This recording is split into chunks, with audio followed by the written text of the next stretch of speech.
ये आधुनिक रावण है। ये वो रावण नहीं है जिनका वध राम ने कर दिया था, बल्कि ये वो रावण है जो आज के बड़े बड़े राजनेताओं को धूल चटाने में लगे हुए हैं। चंद्रशेखर आजाद उर्फ रावण स्क्रीन पर नजर आएंगे आपको। चंद्रशेखर, स्वागत। मुझे ये बताइए कि आपकी जो राजनीति है वो इस कोरोना के काल में कहां पर खड़ी हुई है? देखिए, मेरी तो राजनीति है देश में आंदोलन जो चला तो उनको पूरा करना और अपने अधिकार से लड़ना जी। अब एसी के कमरों में बैठे हुए राजनीति की शुरुआत नहीं की हम लोगों ने, तो वो अपनी जगह पे है। अभी लॉकडाउन चल रहा है तो हम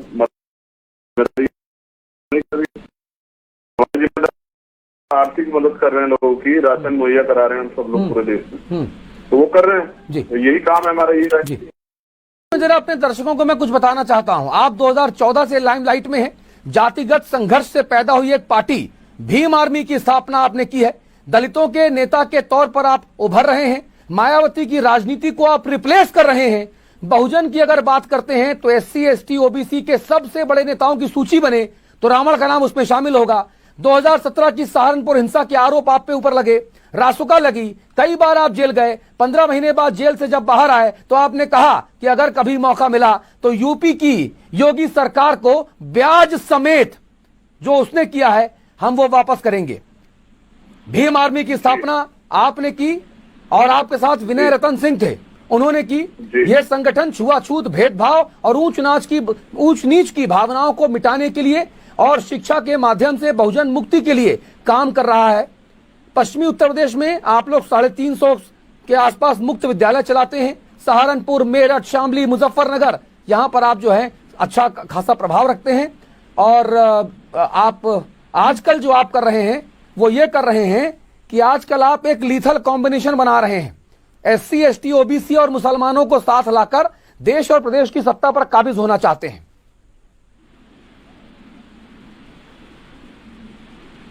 हो गया जी, काबिज होना चाहते हैं, वही राज करना चाहते हैं, क्या बुराई है? अगर कमजोर वर्ग के लोग राज करेंगे तो आपको इसमें कोई दिक्कत है? नहीं, मुझे कतई कोई दिक्कत नहीं है। मायावती का राज भी हमें स्वीकार था, रावण का राज भी हमें स्वीकार होगा। अगर वो नीतिगत अगर वो नीतियों का राज है और सबको साथ लेकर चलने का राज है तो मुझे कोई एतराज नहीं है। अच्छा, हमारी बात सुनेंगे आप? लोकतंत्र जो है वो बहुमत की शासन का नाम होता है। जिनकी ज्यादा वोट होती है उनकी सरकार होती है। हाँ। और जो नाम आपने SC ST OBC माइनॉरिटी के, हाँ, तो इनकी आबादी 85% है, तो राज इनका होना चाहिए ना। हाँ। इनका तो राज नहीं है, इसलिए इनका राज स्थापित करना पड़ेगा ना। तो ये तो नैतिक जिम्मेदारी है सब लोगों की। अब आप बात करें नीतिगत, तो मैंने आपको बताया कि मेरे हाथ में एक किताब है जिसको भारतीय संविधान कहते हैं, और यही नीति है मेरी, यही एजेंडा है, और इसको ही पूर्ण रूप से लागू करवाना। इसमें जो भाग 4 निर्देशक तथ्य देख रहे हैं उनको लागू कराने में जिम्मेदारी है, और इसी के लिए मैं काम कर रहा हूँ। कि लागू नहीं हुआ ना, ये किताब लोगों की नजरों में किताब बन कर रहेगी, ये लागू नहीं हुई, तो उसको लागू कराना है। इस किताब के बारे में बात करूंगा मैं आपसे। मेरी नीति गलत है रावण भाई, इस किताब के बारे में जो कहा गया है उसके बारे में बात करूंगा। अब अच्छी बात है कि इस किताब को मैंने भी पढ़ा है, और आप तो वकील ही हैं, है ना? मैं भी वकील हूँ। मैं प्रैक्टिस नहीं करता, आप भी प्रैक्टिस नहीं करते, लेकिन पढ़ा हम दोनों ने है। अतुल भाई, मैं तो कहता हूँ देश के प्रत्येक व्यक्ति को पढ़ना चाहिए। हाँ, जिम्मेदारी है। हाँ। सारी दुनिया में जितने देश है सब पढ़ाते हैं अपने मौलिक अधिकार, कॉन्स्टिट्यूशन राइट, संवैधानिक अधिकार सब पढ़ाते हैं। तो हम सब लोग को यहाँ भी पढ़ना चाहिए, इंडिया में पता तो लगे। लेकिन यहाँ तो अधिकार, कुछ लोग तो आज भी गुलाम है ना, उनके लिए तो अधिकार वर्ड ये आप कहते हैं बहुजन शेर है, आप कहते हैं बहुजन शेर है, बस जगाने की देर है जी। इसका मतलब क्या है? बिल्कुल कहता हूँ, बहुजन जो है वो शासक वर्ग है। जब आप पुराना इतिहास उठा के देखोगे तो इन्होंने इस देश में राज किया,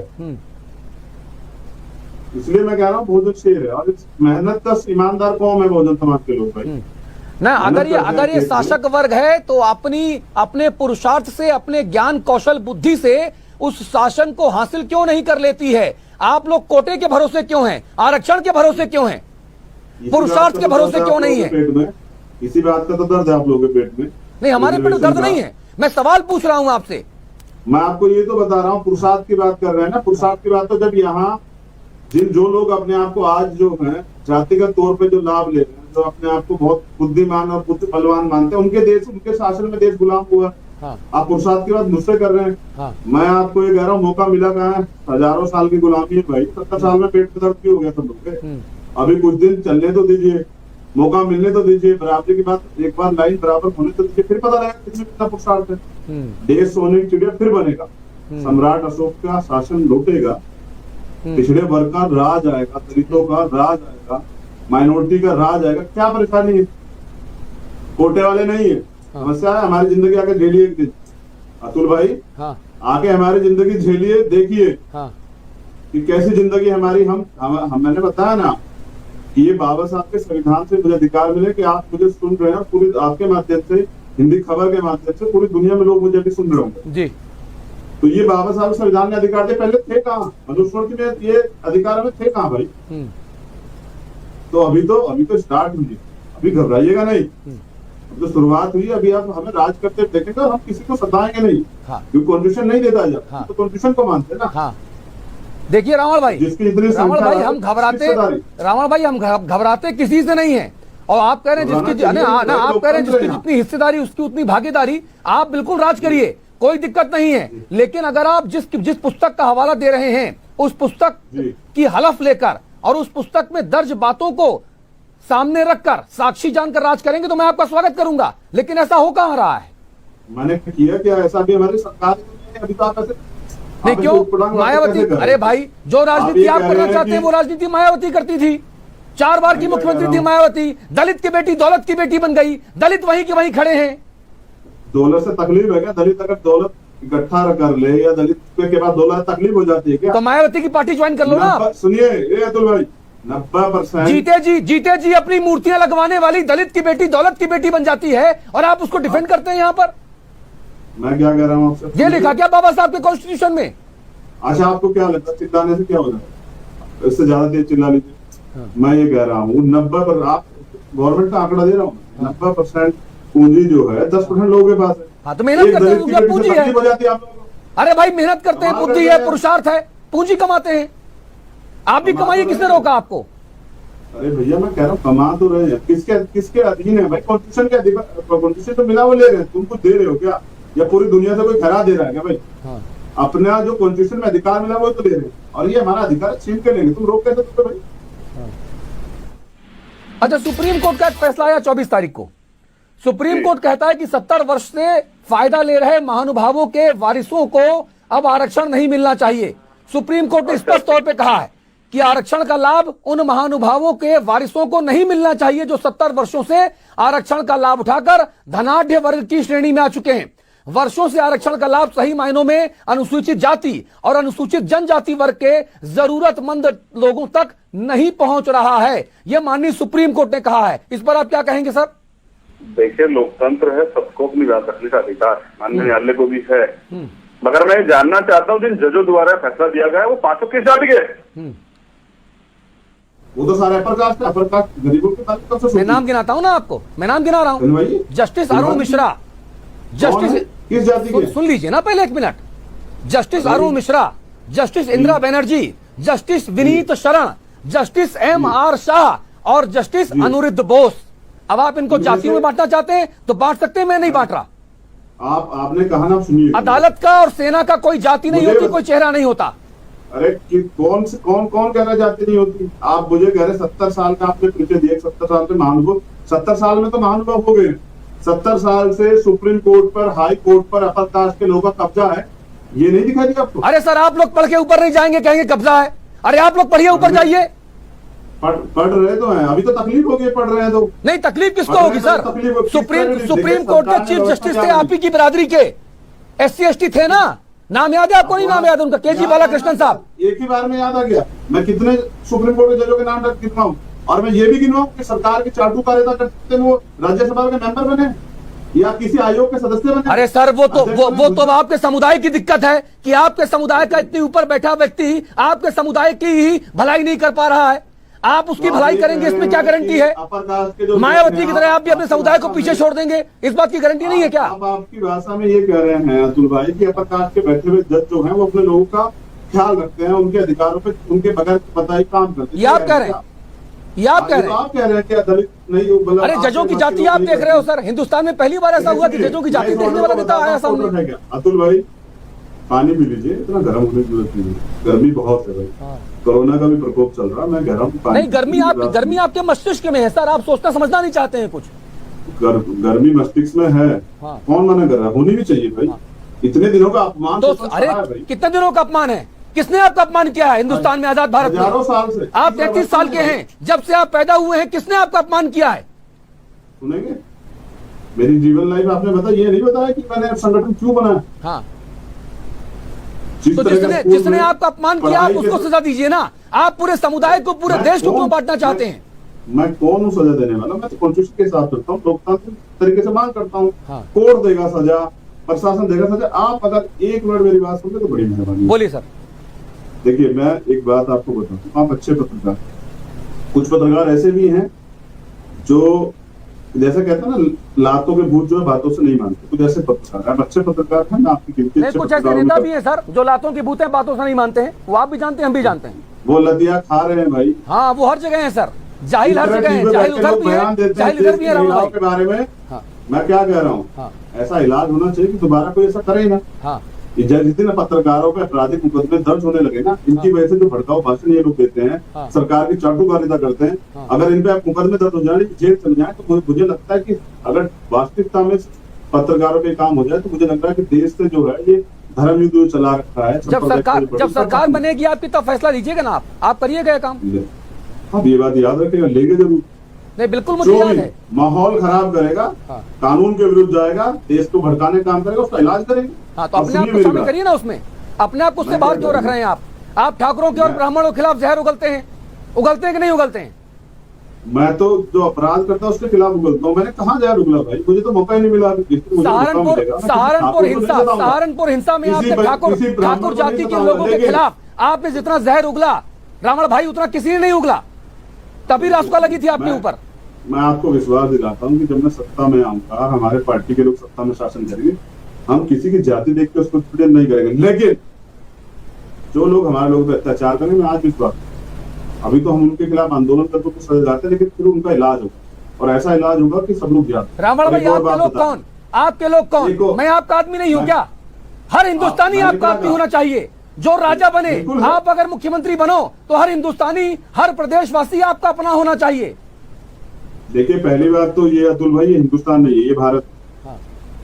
कॉन्स्टिट्यूशन की बात करें ना, इंडिया दैट इज भारत, याद है ना?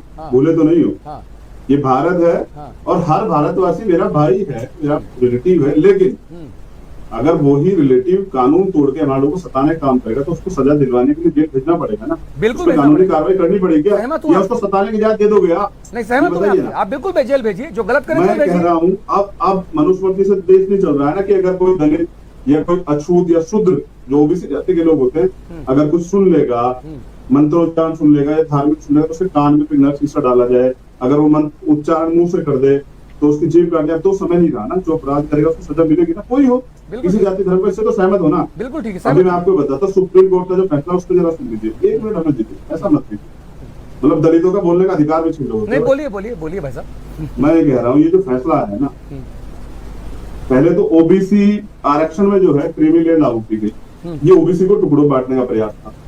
फिर ये दलित, अब ये एसटी के लिए किया जा रहा है, अब इनको टुकड़ों बांटने का प्रयास। मैं कारण बताता हूँ, जो लोग इस देश में अपने अधिकार के लिए लड़, उन्हें अगर अलग कर दिया जाएगा तो लड़ने वाली जो कम्युनिटी है वो अलग हो जाएगी, वो बात नहीं करेगी, तो गरीबों के अधिकार छीनने।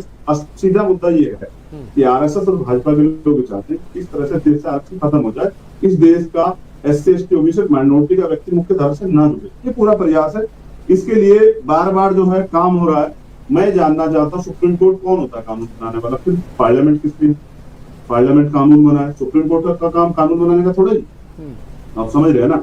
लेकिन आप ये भी जानकारी रखिए ना, सुप्रीम कोर्ट में लगातार अपर कास्ट के जो कब्जा, कभी उन्होंने इस बात का बोल किया कि ये महानुभाव खा रहे हैं, ये महानुभाव कब्जा धरके बैठे, इनसे कभी उन्होंने अपने मन से उनको कोई सवाल नहीं जाएगा? प्रधानमंत्री मन की बात करते, कभी हमारे गरीबों की मन की बात भी करवाई उनसे, सुप्रीम कोर्ट के जज भी देखे। क्या कंपटीशन का दौर है ना, ये तो मानते हैं अतुल भाई, इससे तो नहीं वो करेंगे ना। कंपटीशन का दौर है ना, तो फिर वहां कंपटीशन में दूसरों को मौका क्यों दिया जा रहा है?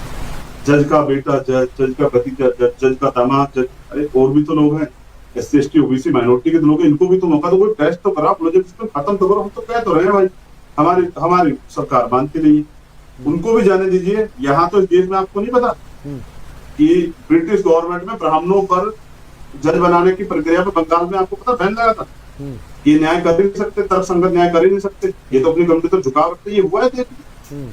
मैं तो ये कह रहा हूँ, मुझे कोई आपत्ति नहीं है, ये बस मुझे पता है कि आरक्षण खत्म करने की प्रक्रिया है और इस पे काम किया जा रहा है। ये रिजर्वेशन जो है गरीबों का कार्यक्रम नहीं है, कोई गरीब है उसको खूब पैसे सरकार मदद करा सकती है, लेकिन ये हिस्सेदारी का मामला है। हमें पूरा भरोसा है, जहां सुप्रीम कोर्ट में हमारे जज नहीं है, हाई कोर्ट में हमारे, वहां से हमारे पास फैसला कोई नहीं आएगा। तो यानी कि आप सुप्रीम कोर्ट का फैसला नहीं मानेंगे?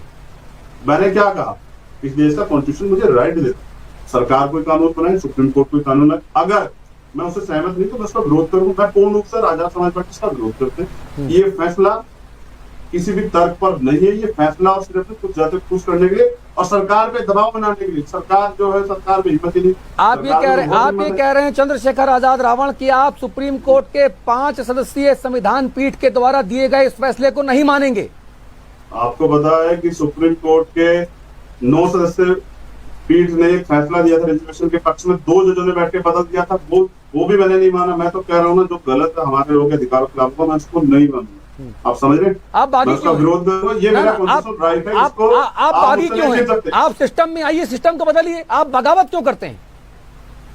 अपने अच्छा एक बात बताइए, अगर आपको कोई आगे पीट देगा और आप प्रशासन के पास जाएंगे कार्रवाई के लिए, कोई नहीं सुनेगा, तो क्या आप अपने अधिकारों के लिए आवाज नहीं उठाएंगे? अगर अपने अधिकारों के लिए आवाज उठाना बगावत है तो आप भाई साहब इस बात को किसी भी भाषा में कह सकते हैं, लेकिन ये याद रखिए कि जब भी हमारे लोग के अधिकारों को उठा रखा होगा तो मैं उनसे आवाज को उठाऊंगा, आपसे बगावत कहे या कुछ भी, मुझे पसंद है। लेकिन अन्याय सहना, बाबा साहब कह गए, अन्याय करने वाले से अन्याय सहने वाला ज्यादा दोषी होता है। हमारे लोग के हक छीनेंगे, मैं चुप नहीं रहूंगा। अरे बाबा साहब तो आरक्षण पर भी कह गए कि 10 साल के लिए व्यवस्था थी, आप लोग तो अधिकार मान बैठे हैं उसको कि बच्चा पैदा होगा आरक्षण के साथ ही पैदा होगा। वो तो पढ़ा आपने, रिजर्वेशन था 10 साल की, की मूल भावना है। क्यों अब तो आप प्रमोशन में भी आरक्षण मानते हो? काम धाम करेंगे नहीं, बैठे रहेंगे, कुर्सी तोड़ेंगे, साहब प्रमोशन दे दो चूंकि हम कोटे वाले हैं, ऐसे नहीं होगा ना सर। बिल्कुल नहीं होना चाहिए ना। आपकी तकलीफ आपकी बातों से जाया होती है। नहीं, तकलीफ नहीं है, अरे काम करिए, आगे बढ़िए, क्या दिक्कत है? आज कोटे वाले डॉक्टर के पास आदमी इलाज कराने नहीं जाता है, कह रहे कोटे वाला है, छोड़ दो यार, कहीं मार न देवे। कह रहा हूँ, आप ये बताइए ना, अच्छा सुनिए, चलिए तर्कसंगत बात है।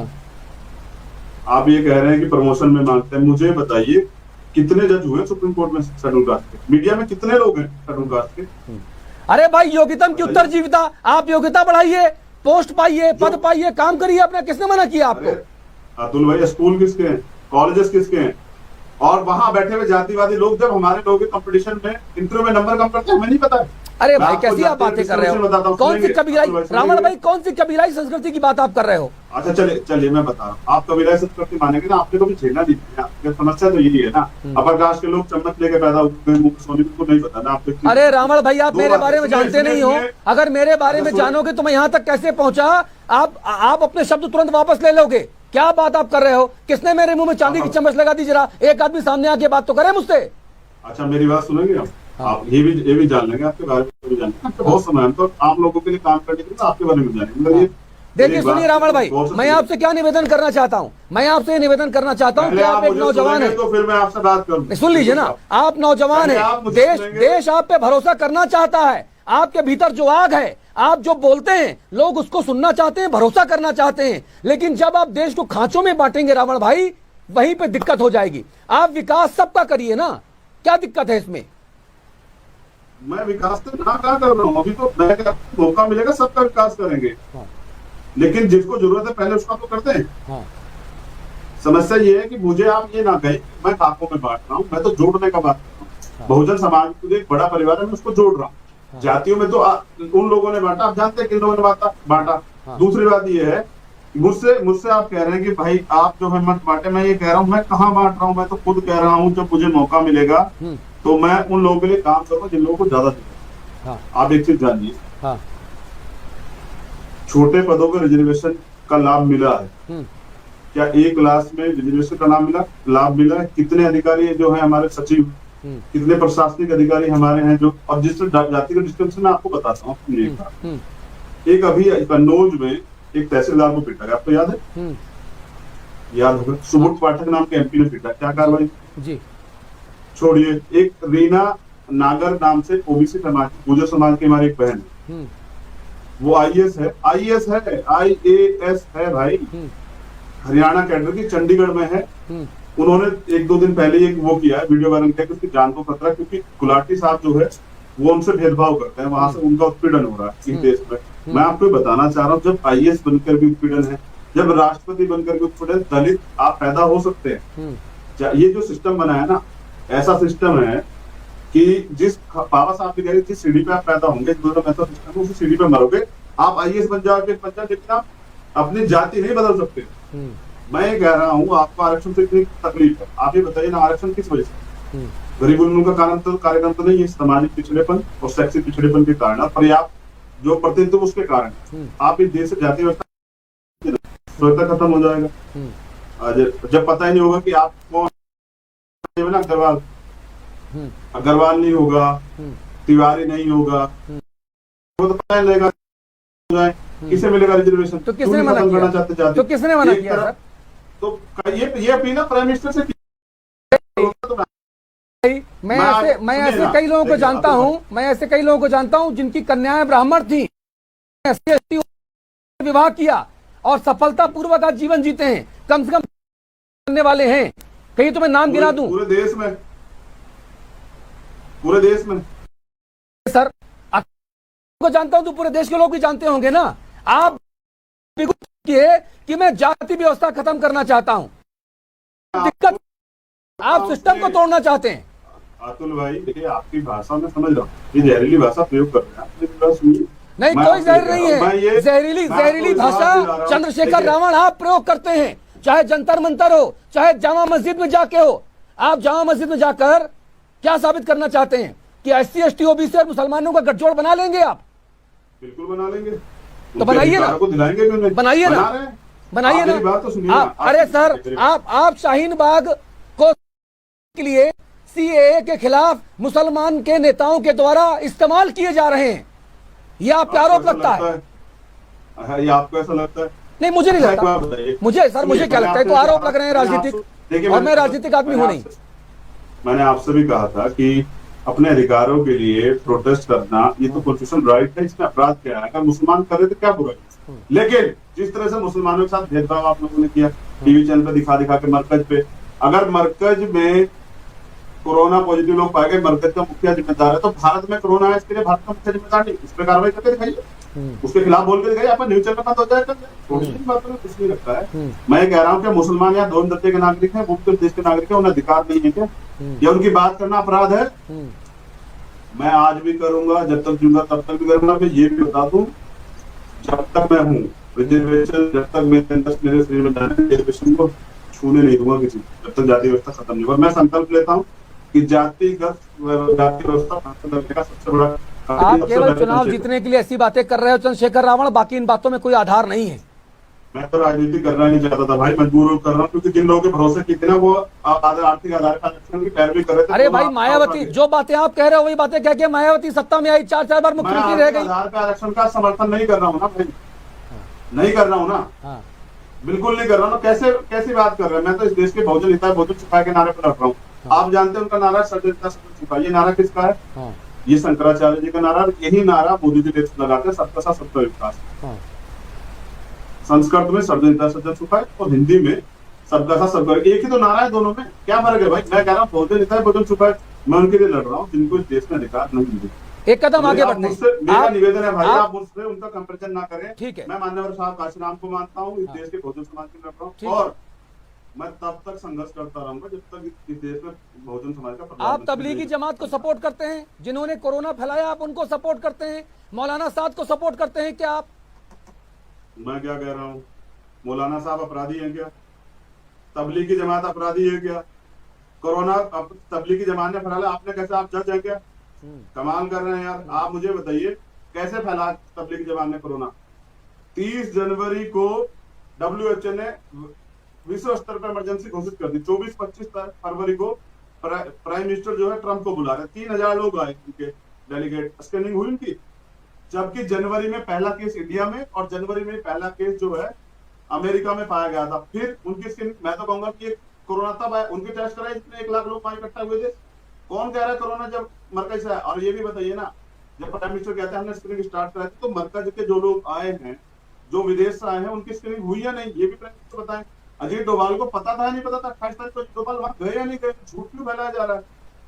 मरकज ने कर दिया, मरकज ने मरकज की लिस्ट अलग बना रहे प्राइम मिनिस्टर। आप प्राइम मिनिस्टर से बड़े हो गए क्या? प्राइम मिनिस्टर कह रहा है कि सुनिए, जाति धर्म देख के कोरोना नहीं होता, कोई भाईचारा खत्म ना करे। आप कह रहे हैं कि मरकज ने कर दिया। कमाल करते हैं भाई, प्राइम मिनिस्टर से बड़े नहीं हुए आप, समझ रहे हैं?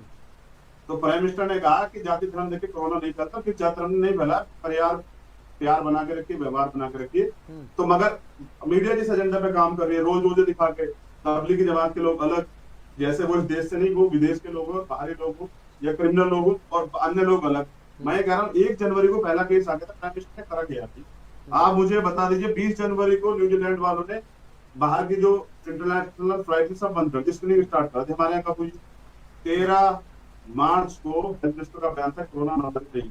तो हमारे लोग तो बड़े हो गए ना WHO से भी, विश्व स्तर पे हम लोग मेडिकल में दूसरे नंबर पे है हेल्थ फैसिलिटी में, इटली। और हम लोग किस नंबर पे हैं? संख्या भी नहीं पता। वो लोग कह रहे हैं महामारी, आप लोग नहीं मान रहे। तो जब ये नहीं मान रहे, 22 में लॉकडाउन, जनता कर्फ्यू, 23 तारीख में लॉकडाउन, 24 तारीख में शिवराज जी सरकार बना रहे थे, पहला पता है टेस्ट कराओ तो सही, क्यों नहीं करा रहे? जो है बड़े स्तर पर टेस्ट क्यों नहीं कराओ, तो भी पता लग जाएगा। विदेशी फ्लाइट क्यों नहीं बनती इन्होंने? ठीक है, जब 22 जनवरी को 27 जनवरी को एडवाइजरी जारी हुई कि महामारी है, आप लोग सब लोग तैयारी करने, सरकार ने क्या तैयारी की? कितने लोग आपने देखा भाई गए हैं पैदल आनंद, बिहार में कितने लोग इकट्ठा हुए थे? वो किसी विधायक के MP के बेटे नहीं थे जो उनके लिए बस लग जाती। इतने लोग इकट्ठे, वहां से कोरोना नहीं फैला। सरकार ने कोई लॉकडाउन का, सरकार के पास कोई सिस्टम था, कोई मैनेजमेंट प्लान बनाया था? गरीबों को, मजदूरों को, कामगारों के लिए कुछ प्लान बनाया? भूखे मर रहे हैं लोग, जो कामगार दिल्ली जैसे क्षेत्र में रहते, मेट्रो उसमें रहते हैं, मेट्रो क्या नाम सिटीज में रहते हैं, भूखे मर रहे हैं, उनके लिए कोई प्लान है? सरकार ने सोचा, जैसे डॉक्टर्स के लिए बात कर दी कि भाई डॉक्टर्स को हम लोग कानून नहीं बनाया है, संशोधन किया है कि डॉक्टर्स पे जो हमला करेगा उस पर जो है नॉन वेलेबल ऑफेंस है, ये बनेगा और उस पर जो है कार्रवाई होगी तुरंत। सफाई कर्मचारियों को लोग मार रहे हैं लगातार, उन पे कोई कार्रवाई हो रही है? उनके लिए कोई कानून नहीं बनेगा? वो इंसान नहीं है क्या? तो ये जो भेदभाव सरकार कर रही है, सच्चाई ये है कि सरकार फेल हो रही थी। किसी तरह से सरकार को अपने ऊपर से एफर्ट डालनी थी, तो मरकज के ऊपर डाल दी, मुसलमानों के ऊपर डाल दी। है वही मुसलमान है जिन्होंने देश की आजादी में कुर्बानियां दी है भाई। जाति धर्म देखे कोरोना नहीं आया। कोरोना अगर आया है तो मैं बिल्कुल जिम्मेदार मानता हूँ। जब ट्रंप आए थे, ट्रंप के साथ 3000 लोग आए थे, उनकी स्क्रीनिंग नहीं, वो पूरे जिम्मेदार थे। ठीक है। पालघर में साधुओं को मार दिया गया भीड़ के द्वारा, पीट कर। इस पे भी कुछ कह दीजिए कि चीन से आया है, लेकिन इंडिया के अंदर बताया जा रहा है कोरोना मरकज से है। आप इससे क्या भाईचारा खत्म कर रहे हैं कि मुसलमान से सब्जी मत लो, हिंदू से सब्जी लो। कौन हिंदू कौन मुसलमान? एक बार टोपी उतार दीजिए तो कौन मुसलमान कौन हिंदू? क्या बना रहे हैं कुछ? सब ये महामारी से तो मिलकर लड़ना था ना, लेकिन हमने क्या बना? कितनी झूठी खबरें चली, मरकज के 11 लोग पकड़े गए, फिर माफी मांगते हैं। मीडिया का स्वभाव तो देखिए, इससे जो अफवाह फैलती है, उससे जो माहौल बनता है, जो पूरे देश में माहौल बनता है, इसको सुधार देंगे आप लोग? शर्म आनी चाहिए ऐसी चाटुकारिता मीडिया को, जिन्होंने अपने फायदे के लिए, ये सरकार की एजेंडा को लागू करने के लिए इस देश का बेड़ा गर्क करते हैं। ये हमारा मुल्क है, किसी पत्रकार का मुल्क नहीं। उसके चंद पैसे कमाई के लिए हम अपने मुल्क को बटने नहीं देंगे। ये केवल आपका मुल्क है, हमारा मुल्क नहीं है। हम तो पाकिस्तान से आए होंगे। आप यहीं पैदा हुए, मैं पाकिस्तान से आया, सारे मीडिया वाले पाकिस्तान से आए, केवल चंद्रशेखर रावण भारत में पैदा हुआ। मैंने तो हमारा कहा, अपना कहा ही नहीं भाई, हमारा मुल्क है कहा। पालघर में साधुओं को पीटकर जाहिल भीड़ ने मार दिया, उस पर भी कुछ कह दीजिए ना। उस पर कुछ नहीं बोलेंगे क्योंकि आपकी पॉलिटिक्स उसमें स्कोर नहीं कर पाएगी। आपने मेरा ट्वीट नहीं देखा ना। असल में क्या है कि आप मुझे वॉच नहीं करते, मैं आपको बता दूं। पहली बात तो रमजान स्टार्ट हो रहा है, महारमजान की सब लोगों को मुबारकबाद। आपके चैनल के माध्यम से दे रहा हूँ, मेरे छोटे पूरे चैनल के माध्यम से दे रहा हूँ। सब लोगों को पता लगे कि महारमजान स्टार्ट हो रहा है। मैं सरकार से दरखास्त भी करूंगा कि उन लोगों के लिए, क्योंकि फिर आप उनके ऊपर कोई बलाना डाल दे, ये ना कहे कि मुसलमान कर रहे हैं, तो उन लोगों के लिए उनकी वो जो उनका एक त्योहार है पूरा, मनाते हैं वो लोग, उसका सिस्टम एक मैनेजमेंट बनाते हैं कि वो अपना सामान खरीद के अपने घरों में चले जाए। मैं मुस्लिम भाइयों से भी कहूंगा कि वो नमाज अपने घरों में अदा करें, परेशानी ना क्रिएट होने दें किसी भी तरह से, क्योंकि उनकी भी जिम्मेदारी बनती है। मैं उनसे भी अपील करूंगा। लेकिन जैसा मैंने कहा कि सब लोगों को बहुत बहुत मुबारकबाद और माह रमजान की। अब आप ये कह रहे थे पालघर की, मैंने ट्वीट भी किया और पालघर की में मैंने ये कहा कि ये आज का काम नहीं है पालघर, लेकिन मीडिया ने क्या हुआ पहले, मुसलमान ने कर दिया, इसने कर दिया, सरकार ने 112 से ज्यादा लोग गिरफ्तार हुए। आप बताइए कोई मुसलमान है? अच्छा मुझे ये बताइए, ये मुझे चंद्रशेखर रावण